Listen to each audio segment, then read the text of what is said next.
Hi, Divine Flow with අත්සරණී මගේ channel එකට ඔයාලා හැමෝම ගොඩාක් ආදරෙන් පිළිගන්නවා. ඉතින් අද අරගෙන අවිල්ලා තියෙනවා වෙනස්ම විදිහේ වීඩියෝ එකක්. ඉතින් මේක skip කරන්න එපා. අනිවාර්යෙන් මේ ටික අහන්න.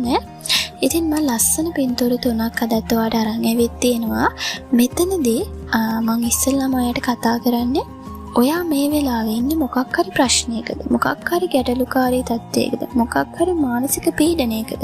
එහෙනම් මේ වීඩියෝ එක ඔයා අනිවාර්යෙන්ම බලන්න ඕනේ. මේ දෙයින් පස්සේ, මේ රීඩින් එකෙන් පස්සේ ඔයාගේ ජීවිතේ වෙනස් වෙනවා අනිවාර්යෙන්ම. ඉතින් මේකෙදී ඔයා තෝරගන්න ෆයිල් එක අනුව මම ඔයාට කියනවා ඔයා මේ වෙලාවේ ඉන්න මානසික පීඩනයේ, ප්‍රශ්නයේ, ගැටලුකාරී තත්ත්වය මොන වගේ වෙන්න පුළුවන්ද? සහ ඒ දෙයට ඔයාට මේ විශ්වයෙන් මේ වෙලාවේ ලැබෙන උපදෙස් පණිවිඩය මොකක්ද? ඔයා මෙතනින් එළියට එන්න ඕනේ කොහොමද?